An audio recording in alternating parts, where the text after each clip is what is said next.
Good evening, everybody. This is Meldrick Jones back in my kitchen giving you the end results for my apple ribs. Earlier today, I made a dry rub from McCormick Applewood Grilling Spice along with a apple cider mix, which I mixed the two together to come up with the dry rub that I made.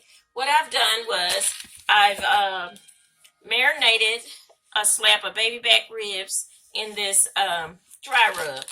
And I did tell you that we would have to re-rub the ribs again once we take them out of the marinade. So this is what I'm doing, massaging it on both sides and all around the edges. All right, there's a new twist to this recipe. You give me enough time and I'll change it. If I have time on my hands, I'll change it. I never do the same thing twice, so just follow along. What I've done was decided not to go back outside and start up the grill this evening, but decided to use my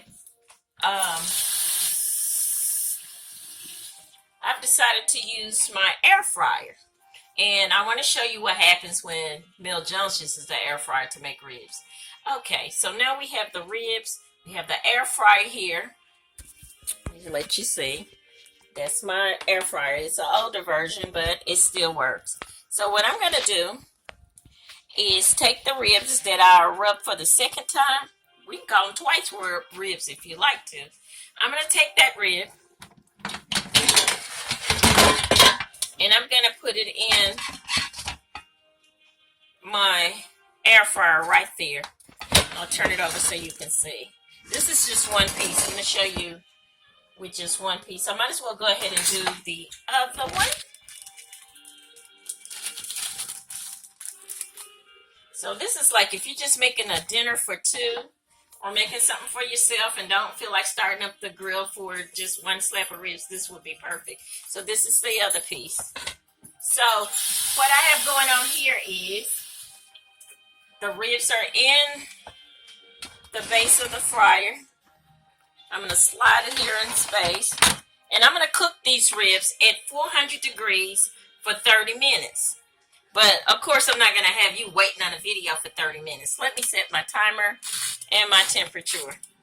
Hopefully you can hear me over the fryer. So what I did earlier was I knew I had to come back because I promised with the end result. What I want to show you now is what the rib looked like before I add the barbecue sauce.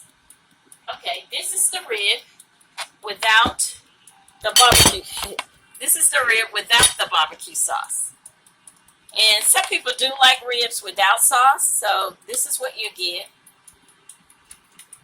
And I do like my ribs without sauce from time to time. It's just the type of mood I'm in, whether I want to add sauce to it. But I also want to show you what I've done, the end result of this recipe. I'm going to wash my hands again.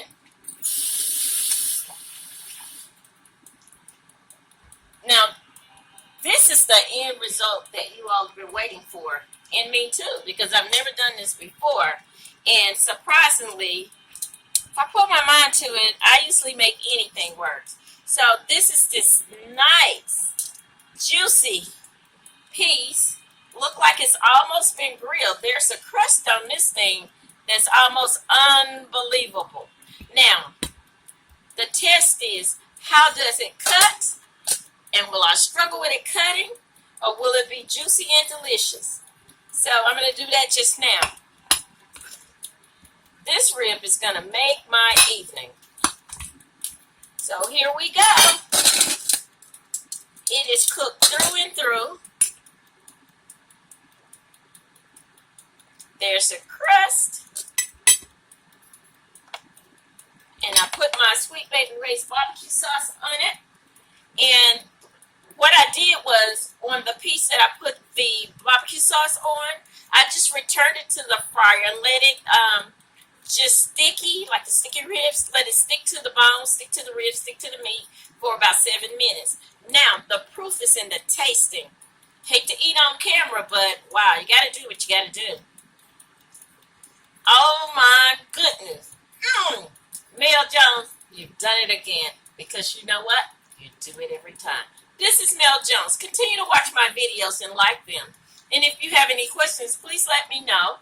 just hit me up. If you have a recipe that you want to know my twist on it, just inbox me and I'll be there to answer any questions that you have.